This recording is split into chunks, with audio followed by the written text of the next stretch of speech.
Family oxygen, sulphur, selenium, tellurium और polonium.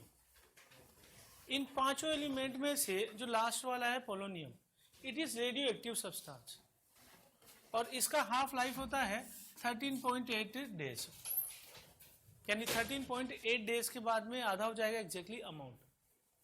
शुरू के दो एलिमेंट नॉन मेटल में काउंट होते हैं, नेक्स्ट टू एलिमेंट मेटलोइड में काउंट होते हैं एंड पोलोनियम जो है वो मेटल में कंसिडर किया जाता है। क्योंकि ऐसा होता है जब हम नीचे जाते हैं तो साइज बढ़ता जाता है और ग्रुप में नीचे जाने पे मेटेलिक कैरेक्टर बढ़ता जाता है, metallic character increases as we go down in the group. उसका कारण होता है कि साइज का इंक्रीज होने लग जाता है। उससे क्या होगा, साइज अगर बड़ा होगा तो आसानी से इलेक्ट्रॉन दे सकता है और इलेक्ट्रॉन देने वाले को हम क्या कहते हैं, मेटल। तो मेटेलिक कैरेक्टर नीचे जाने पे बढ़ता है, तो पहले के दो एलिमेंट नॉन मेटल, फिर मेटलोइड और लास्ट में मेटल। नेचर में जो ये कंपाउंड पाए जाते हैं, शुरू का एलिमेंट ऑक्सीजन O2 गैस की फॉर्म में होता है जिसमें बहुत ही वीक लंडन फोर्स पाया जाता है, जबकि एसिड सल्फर जो है वो एसिड की फॉर्म में पाया जाता है सॉलिड कंडीशन में। और सॉलिड में पाए जाने की वजह हम क्या बोलते हैं कि हाई मोलर मास। तो दो एसिड के मॉलिक्यूल आपस में वान डर वाल फोर्स से जुड़े होते हैं। क्योंकि वान डर वाल फोर्स तो वीक होता है लेकिन मोलर मास हाई होने की वजह से स्ट्रॉन्ग वान डर वाल फोर्स हो जाएगा और सॉलिड कंडीशन में आ जाएगा। तो एसिड हैज वान डर वाल forces but high molar mass की वजह से सॉलिड है। जनरल कॉन्फ़िगरेशन इनका क्या होता है, NH2NP4, यानी कि वैलेंसी शेल में कितने इलेक्ट्रॉन है, 6। ठीक है, इसका मतलब मैक्सिमम कितने बॉन्ड बना सकता है, 6। तो ये +6 में पाया जाता है, +4 में पाया जाता है, +2 में पाया जाता है और -2 में पाया जाता है। -2 क्यों, क्योंकि अगर इसके पास दो इलेक्ट्रॉन इसे मिल जाए तो इसका कन्फिगरेशन किसके जैसा हो जाएगा, इनर्ट गैस के जैसा। तो इसलिए दो इलेक्ट्रॉन लेने की टेंडेंसी भी रखते हैं। तो जनरल तो इनकी ऑक्सीडेशन स्टेट इस रेंज में होती है, -2 +2 +4 +6। लेकिन ऑक्सीजन थोड़ा सा एबनॉर्मल बिहेवियर शो करता है। ठीक है, ऑक्सीजन क्या शो करता है, -2 -1 +2 -1/2। -2 का एग्जाम्पल वाटर, -1 का एग्जाम्पल पेरोक्साइड, +2 का एग्जाम्पल OF2 और -1/2 का example KO2 super oxide. Oxygen जो है, जिसे मैं सल्फर की बात करूं तो सल्फर SF6 बना सकता है लेकिन ऑक्सीजन OF6 नहीं बना सकता। क्या कारण देते हैं हम इसमें, कि इसके पास वैकेंट d ऑर्बिटल नहीं है, नो वैकेंट d ऑर्बिटल। इससे क्या होगा कि वैकेंट d ऑर्बिटल नहीं होने की वजह से ये इलेक्ट्रॉन एक्साइट नहीं हो पाते ऑक्सीजन में और ये 2 से ज्यादा नॉर्मली बॉन्ड नहीं बनाता है, समझ गए। लेकिन सल्फर तो 6 तक बना सकता है क्योंकि इसके पास D खाली होते हैं, तो ये इलेक्ट्रॉन एक्साइटेशन से आगे पहुंच जाएंगे। ठीक, तो एबनॉर्मल बिहेवियर हो गया ऑक्सीजन का कि वो 2 से ज्यादा वैलेंसी नहीं शो कर रहा है क्योंकि उसके पास वैकेंट d ऑर्बिटल नहीं है। अगर हम स्टेबिलिटी का ऑर्डर देखें तो नीचे जाने पे +6 का स्टेबिलिटी डिक्रीज होने लग जाता है और +4 का स्टेबिलिटी इंक्रीज होने लग जाता है। इस इफेक्ट को हम क्या बोलते हैं, inert pair effect. Inert pair effect कब होता है कि जब हम ग्रुप में नीचे चले जाते हैं तो न्यूक्लियस में इतने ज्यादा प्रोटॉन होंगे कि वो इन इलेक्ट्रॉनों को मजबूती से बांध लेंगे और जब ये मजबूती से बन जाएंगे तो ये बॉन्डिंग में पार्टिसिपेट नहीं कर पाएंगे। तो ये 2 पार्टिसिपेट नहीं करेंगे तो 4 ही करेंगे, तो स्टेट कौन सी शो करेगा, +4। अगर ये पार्टिसिपेट नहीं कर रहे हैं तो it is acting like inert pair और इसी इफेक्ट को हम क्या बोलते हैं, inert pair effect. Atomic radius, जब हम ग्रुप में नीचे जाते हैं तो साइज बढ़ता जाता है। उसका कारण क्या होता है, नंबर ऑफ शेल्स बढ़ते जाएंगे तो साइज बड़ा होता जाएगा। साइज अगर बड़ा होता जाएगा तो इलेक्ट्रॉन आसानी से निकाला जाएगा। तो रेडियस का उल्टा, ionisation energy decreases when we move down in a group. अगर आयनाइजेशन एनर्जी कम हो रही है तो सिमिलरली इलेक्ट्रोनेगेटिविटी भी कम होगी। इलेक्ट्रॉन खींचने की पावर छोटे एटम की ज्यादा होती है, बड़े की कम होती है, तो इलेक्ट्रोनेगेटिविटी डिक्रीजेस। सेम ऑर्डर होता है इलेक्ट्रॉन एफिनिटी का कि नीचे जाने पे इलेक्ट्रॉन एफिनिटी डिक्रीज करती है, लेकिन यहां पे ये एक एक्सेप्शन आ गया ऑक्सीजन के केस में।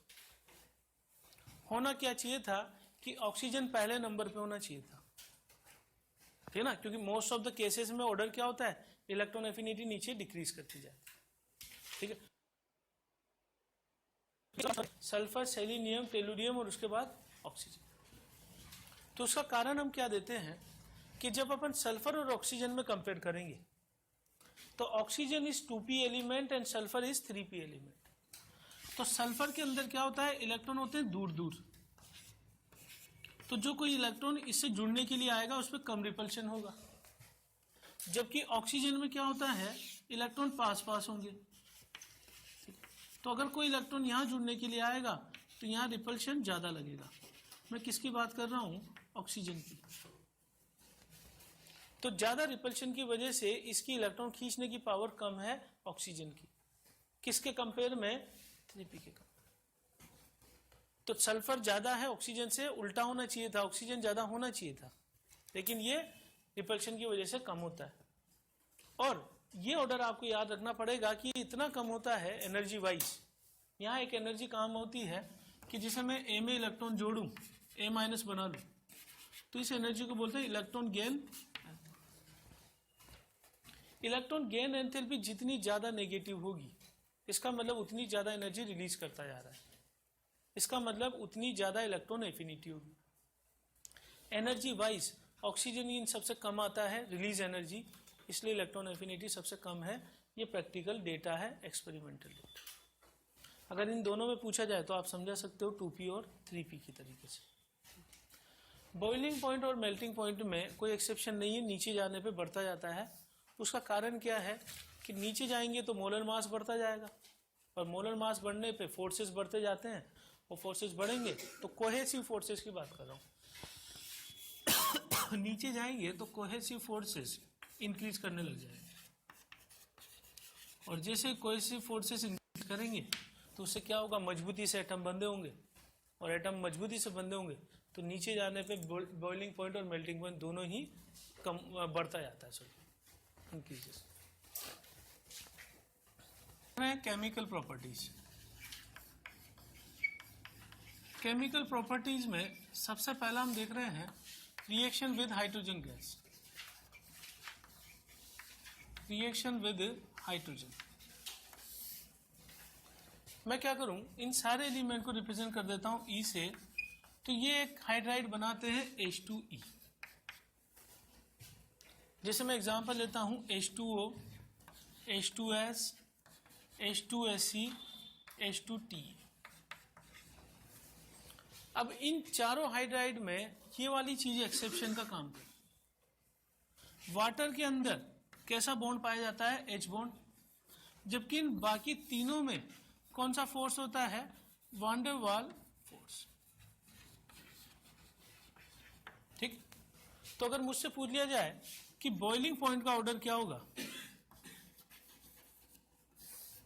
तो देखो एक्सेप्शन क्या है कि अगर मान लो वाटर में भी वान डेर वाल फोर्स होता, तो वान डेर वाल फोर्स में रूल ही होता है मोलर मास जितना ज्यादा होगा वान डेर वाल फोर्स उतना ही ज्यादा होगा।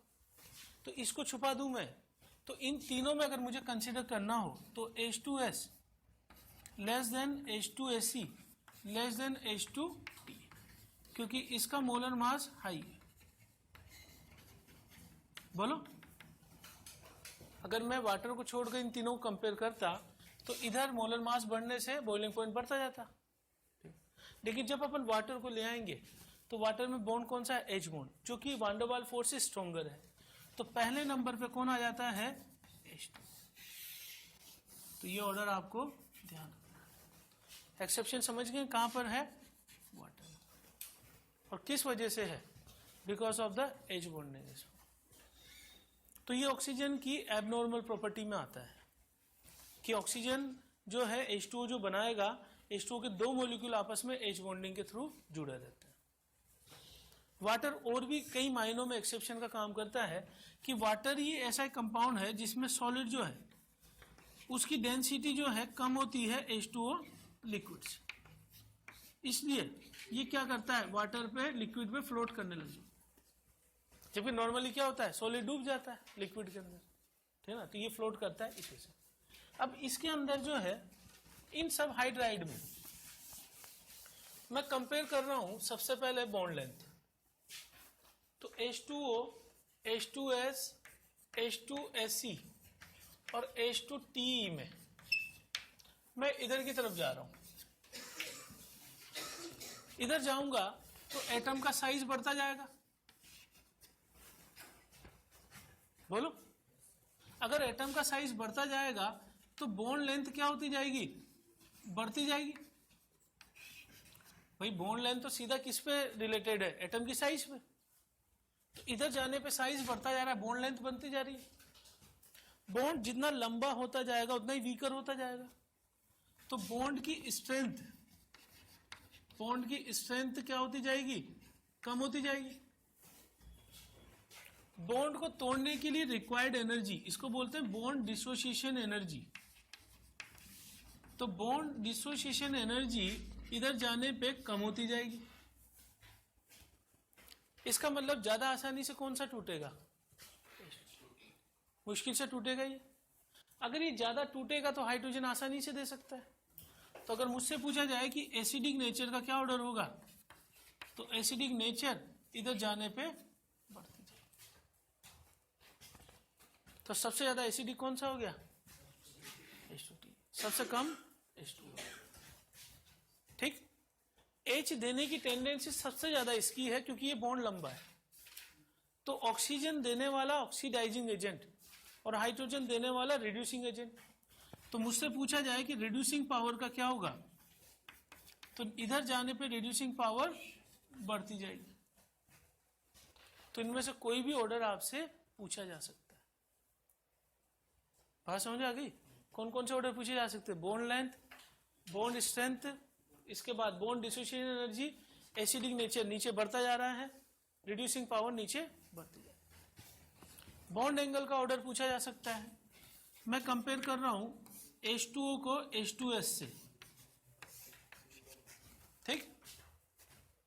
तो यहां पर ऑक्सीजन की इलेक्ट्रोनेगेटिविटी ज्यादा होने की वजह से ये बॉन्ड पेयर को खींचकर अपने पास बुला लेता है। उससे क्या होगा? रिपल्शन बढ़ेगा और बॉन्ड एंगल बढ़ जाएगा। तो H2O के अंदर H2S से ज्यादा जो है वो क्या होता है? Bond angle. ये थीटा लगभग 90 डिग्री और ये थीटा 104 डिग्री। तो एक चीज आपको ड्रेगो रूल से ध्यान रखनी है कि H2O में तो हाइब्रिडाइजेशन कौन सा होता है? sp3। शेप कैसा होता है वाटर का? ये लॉन पेयर तो भूल जाऊं मैं। इसको बोलते हैं बेंड शेप या वी शेप या एंगुलर शेप वाटर के केस में। और ड्रेगो रूल ये बोलता है कि इन तीनों में बॉन्ड एंगल बहुत ज्यादा डेविएट कर गया है तो देयर इज नो हाइब्रिडाइजेशन।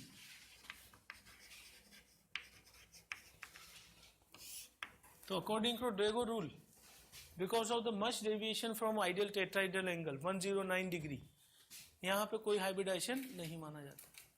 और जहां हाइब्रिडाइजेशन नहीं माना जाएगा वहां पर जो ये लोन पेयर होगा ये प्योर ऑर्बिटल्स में होगा। Only pure orbitals participate in the bonding. ठीक, यहां रोक दे। ऑक्सीजन गैस एलिमेंट ऑक्सीजन से रिएक्ट करेगा तो ये दो तरह के ऑक्साइड बनाएगा, EO2, EO3। EO2 का एग्जाम्पल है SO2 और EO3 का एग्जाम्पल है SO3। अगर मैं कंपैरिजन करना चाहूं कि विच वन इज मोर एसिडिक, तो SO3 is more acidic then SO2। उसका कारण क्या है कि सल्फर +6 स्टेट में है, सल्फर +4। और नॉर्मली क्या होता है कि जैसे जैसे पॉजिटिव चार्ज बढ़ता जाता है इलेक्ट्रॉन खींचने की पावर बढ़ती है और ज्यादा एसिडिक हो जाता है। रिएक्टिविटी टुवर्ड्स हैलोजन, अगर EX2 से रिएक्ट करेगा तो मेजर दो तरह के हैलाइड बनाएगा, EX4, EX6। यहां पे E कौन सी स्टेट में? +6, यहां पे E +4। इधर आ जाए अपन तो यहां पे E +6 स्टेट में, यहां E +4 स्टेट। मैंने इसका एग्जांपल लिखा EX4 का SF4, EX6 का SF6। मैं कंपैरिजन कर रहा हूं SF4 वर्सेस SF6, ज्यादा कोवेलेंट करेक्टर होगा SF6 में। द रीजन सल्फर +6 स्टेट में है, तो केटाइन अगर ज्यादा पॉजिटिव चार्ज रखता होगा तो ये पोलराइजेशन ज्यादा करेगा। फजान रूल के अकॉर्डिंग जितना ज्यादा पोलराइजेशन होगा उतना ही ज्यादा कोवेलेंट करेक्टर होने वाला है। ठीक, अगर हम इन दोनों का हाइब्रिडाइजेशन चेक करें तो इसका sp3d और SF6 का sp3d2, इसका शेप चेक करें तो स्टेरिक नंबर 4+1 के हिसाब से इसका शेप है सीसो, और अगर इसमें चेक करूं तो 6+0 के हिसाब से स्ट्रक्चर है ऑक्टाइडल। तो ऑक्टाइडल मैंने ऐसे बनाया है यहाँ पर, और सीसो स्ट्रक्चर में लोन पेयर इस पोजीशन पे रखकर लोन पेयर को छुपा दें अपन, तो ये कैसे होगा, इस तरीके से। तो सीसो शेप है इसकी और ऑक्टाइडल शेप है इसकी। अगला कंपाउंड है डाइऑक्सीजन। ऑक्सीजन नेचर में किस फॉर्म में पाया जाता है, O2 फॉर्म में, लेकिन सल्फर H2 फॉर्म में नहीं पाया जाता है। उसका कारण क्या होता है कि ऑक्सीजन का साइज छोटा है, तो छोटे ऑर्बिटल जो है ज्यादा ओवरलैपिंग कर सकते हैं, मोर ओवरलैपिंग। कौन सी ओवरलैपिंग, p पाई। तो ज्यादा ओवरलैपिंग की वजह से O2 जो है गैस फॉर्म में इस फॉर्म में पाया जाता है। O2 को बनाने के जो मेथड है, सबसे पहले तो एक ही मेटलर्जी में आता है कि जिन ऑक्साइड का डिसोसिएशन टेम्परेचर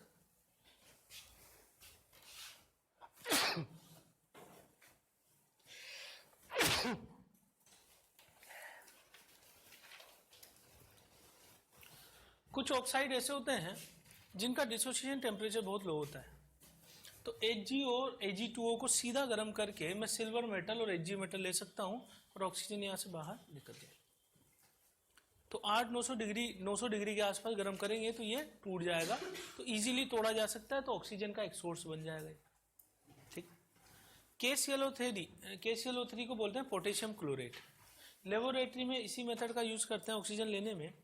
जब KClO3 को गर्म करते हैं तो ये देता है KCl + O2, ऑक्सीजन गैस का एक major source. K2Cr27 good oxidising agent, इसको गर्म करने पे भी ऑक्सीजन मिलेगी।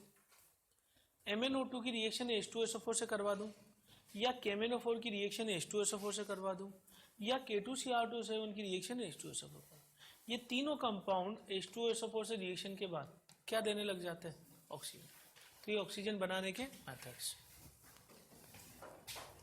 ऑक्सीजन लेने का एक जो मेथड है इसका नाम है ब्रिंच प्रोसेस। ब्रिंच प्रोसेस में क्या करते हैं कि एनवायरनमेंट में भी ऑक्सीजन है, तो एनवायरनमेंट की ऑक्सीजन को एक्सट्रैक्ट करने का तरीका है ये।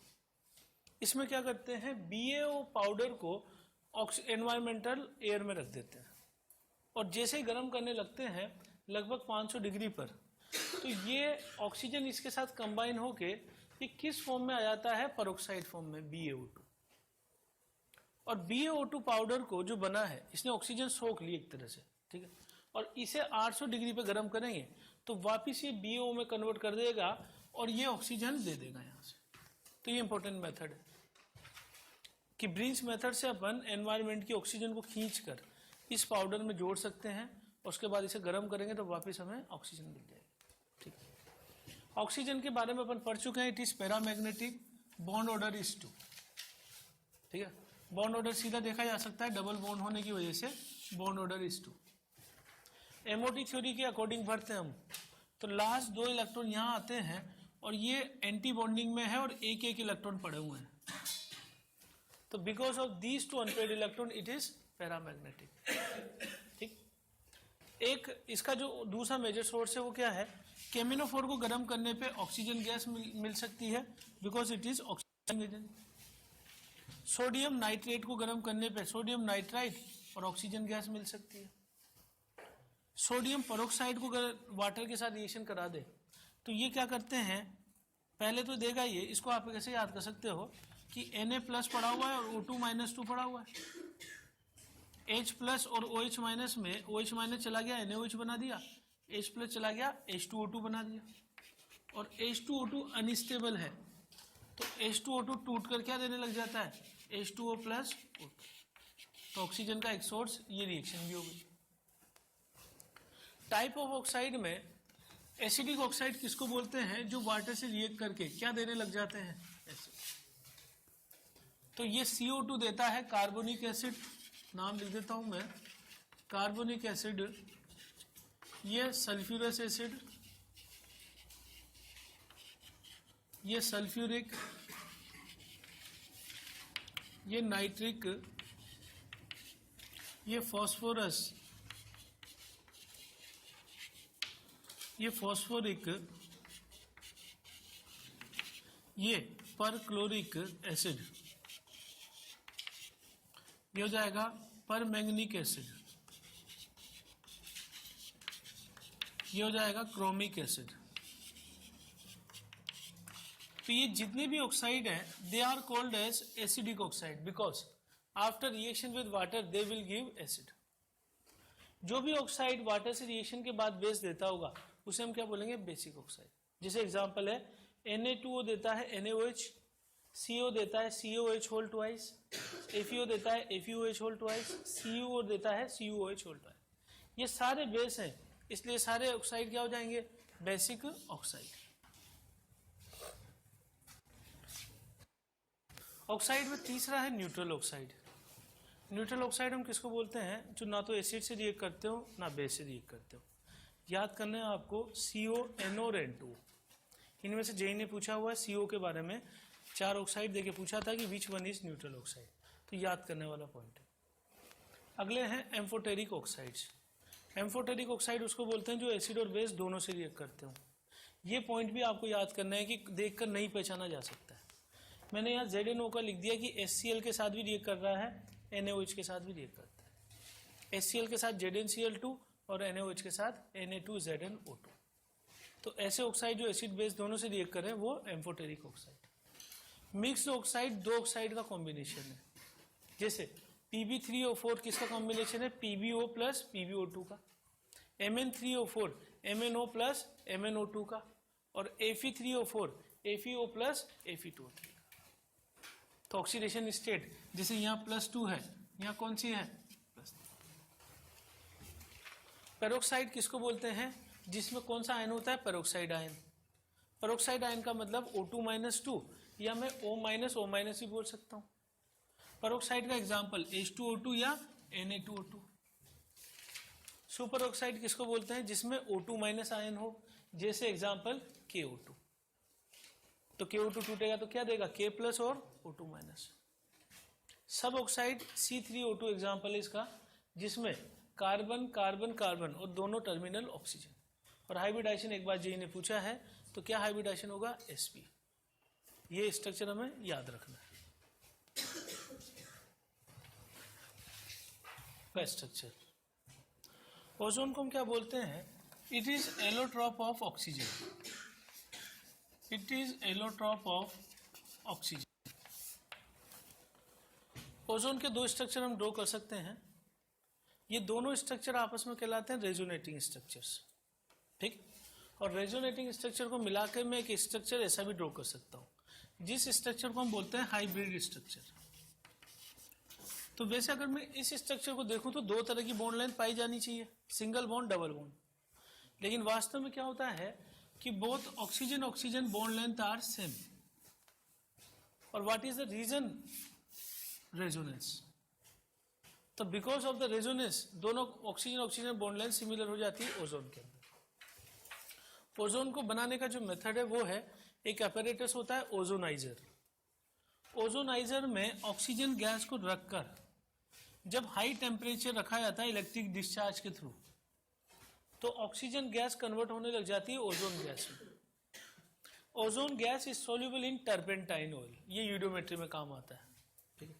Ozone gas is diamagnetic in nature, ठीक है, तो ये ध्यान रखना पड़ेगा आपको, it is diamagnetic in nature. Ozone is a very good oxidising agent, क्योंकि ऑक्सीजन ही पड़ा हुआ है सर, ठीक है।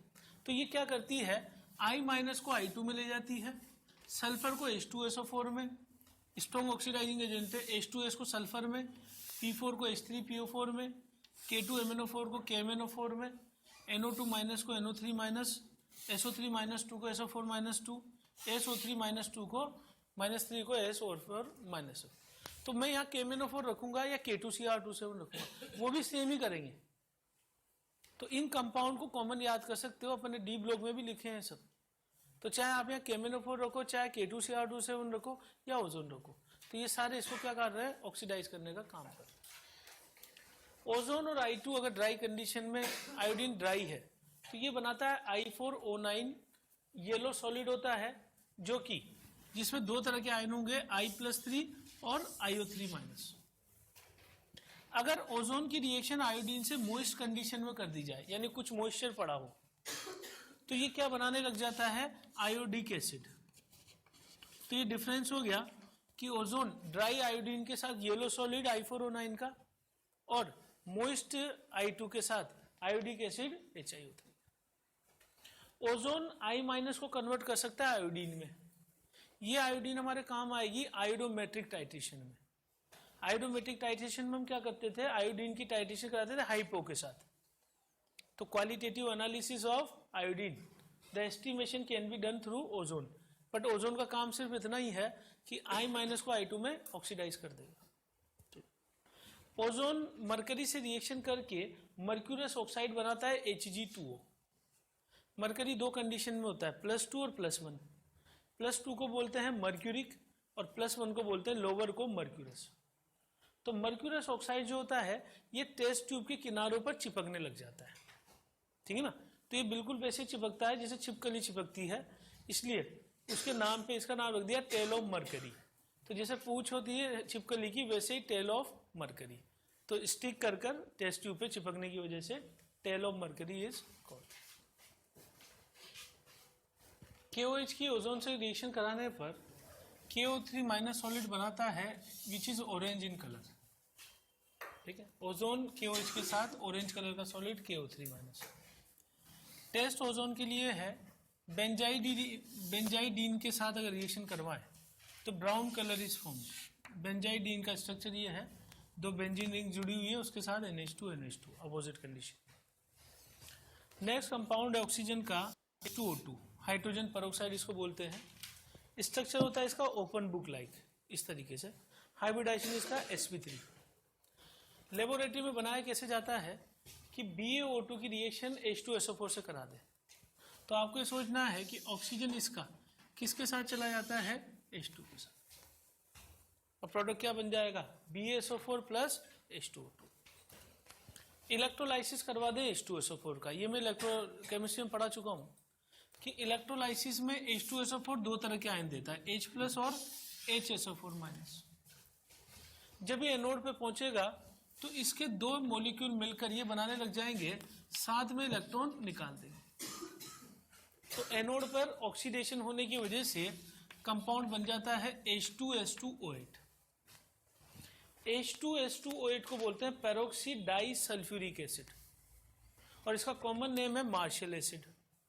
इसका स्ट्रक्चर अगर मैं बनाऊं तो ये इसका स्ट्रक्चर है, ये इसमें पेरोक्सी लिंकेज है, और दोनों सल्फर +6 स्टेट में ही होंगे, उससे ज्यादा बढ़ नहीं सकता इसका, क्योंकि मैक्सिमम सल्फर का +6 होता है। जो यहां से मिला पेरोक्सी डाई सल्फ्यूरिक एसिड, अगर वाटर से रिएक्शन करा दें तो ये दो हिस्सों में टूट जाता है, एक H2SO4, एक H2SO5। H2SO5 का नाम है पेरोक्सी सल्फ्यूरिक एसिड, ये पेरोक्सी डाई सल्फ्यूरिक एसिड, ये पेरोक्सी सल्फ्यूरिक एसिड, और इसका कॉमन नाम है केरो acid. The common name is केरो एसिड। अब जो केरो एसिड मिला इसका स्ट्रक्चर क्या होता है, इस तरीके से। मतलब आपको क्या करना है, H2SO4 में जो ऑक्सीजन है उसे हटा के पेरोक्सी लिंकेज लगा दे। जब इसमें वाटर डाला जाता है तो ये H2SO4 में बदल जाएगा और वाटर को एक ऑक्सीजन दे देगा। तो लास्ट में हमें क्या चीज मिल जाएगी, H2। By electrolysis of concentrated H2SO4, ये कौन सा H2SO4 है, concentrated. We can obtain H2O2 as a final product. Method इसका क्या है H2O2 बनाने का, 2-इथाइल एंथ्रेक्विनोल। यहां से मैं 2-इथाइल पोजीशन काउंट करूं, एंथ्रेक्विनोल का फार्मूला ये है, अगर इसका ऑक्सीडेशन करवा दिया जाए O2 के साथ तो ये दोनों हाइड्रोजन इसके साथ चले जाते हैं और लास्ट में मिल जाता है H2O2। और दोनों हाइड्रोजन निकल गए तो इसे बोलने लग जाएंगे 2 इथाइल एंथ्रेक्विनोन, यानी कीटोन फॉर्म में चेंज हो गया है एल्कोहल से ketone form. H2O2 is soluble in water due to H bonding, easily water में सोल्यूबल हो जाता है क्योंकि वाटर और इन दोनों के बीच में H बॉन्डिंग पॉसिबल है। बॉइलिंग पॉइंट H2O2 का ज्यादा होता है वाटर से क्योंकि मोलर मास इसका हाई है। ठीक, H2O2 ये मोल में हमने पढ़ा था कि अपने आप टूटकर क्या देने लग जाता है, ऑक्सीजन गैस। तो 1 ml जितना ml O2 गैस देता है उसी नंबर को क्या बोलते हैं, वॉल्यूम स्ट्रेंथ। और वॉल्यूम स्ट्रेंथ का फार्मूला अपन ने मोल में डिराइव किया था 11.2 इंटू मोलाइटी। तो मोलाइटी दे दी हो तो वॉल्यूम स्ट्रेंथ निकाल सकता हूं मैं। H2O2 की क्लोरीन से रिएक्शन करवाएं तो HCl प्लस O2 बनेगा। और H2O2 is not capped in the glass, glass में H2O2 को नहीं रखते हैं क्योंकि क्या होगा कि जैसे ही ग्लास में मेनली कौन सा होता है, एल्कली आयंस होते हैं। कांच का जो ग्लास होता है एल्कली आयंस होते हैं। तो एल्कली आयन क्या करते हैं, इसके इस डिकम्पोजिशन को स्पीड अप कर देंगे।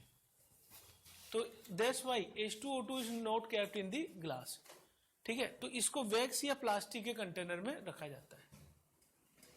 H2O2 में इसका डिकम्पोजिशन रोकने के लिए कुछ यूरिया H3PO4 या ग्लिसरॉल ऐड कर देते हैं।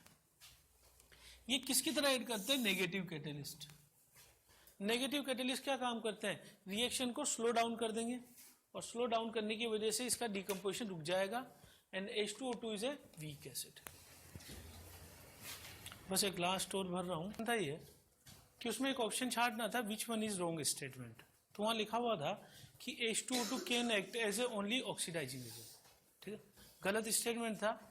H2O2 can act both as oxidising and reducing agent. उसका कारण ये है कि H2O2 को हम H2O में भी बदल सकते हैं और O2 में भी बदल सकते हैं। तो इसका दोनों ही पॉसिबल है, ऑक्सीडेशन और रिडक्शन।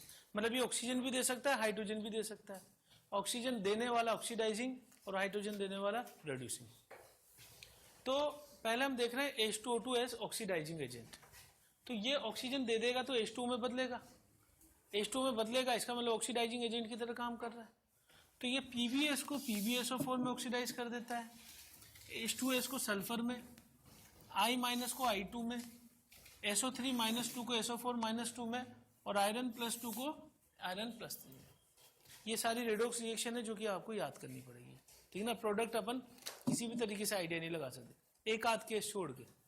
जैसे आयरन ऑलरेडी हाईएस्ट स्टेट में +2 और +3 में ही होता है तो ऑक्सीडाइज करके यही ले जाएंगे। सल्फर की मैक्सिमम +6 है तो यही ले जाएंगे, पर हम क्लियर कट नहीं बता सकते किसी केस में। बेसिक मीडियम में रिएक्शन होती है इसकी, CrOH3 के साथ NaOH और H2O2 मिला दे तो ये Na2CrO4 बनाता है जो टेस्टिंग में काम आएगा क्वालिटेटिव में। तो Na2CrO4 येलो कलर का सॉल्यूशन बनता है। अगर इस सॉल्यूशन में मैं Pb+2 आयन डाल दूं तो PbCrO4 का येलो PPD बनने लग जाता है। तो ये चीज काम आएगी टेस्टिंग में Pb+2 में, क्वालिटेटिव के अंदर ये वाली रिएक्शन। ठीक, H2O2 can act as reducing agent also. तो ये Ag को +1 से Ag में कन्वर्ट कर देगा 0 में और ओजोन को O2 में कन्वर्ट कर देगा। तो ये यहाँ किसकी तरह काम कर रहा है, रिड्यूसिंग एजेंट की तरह।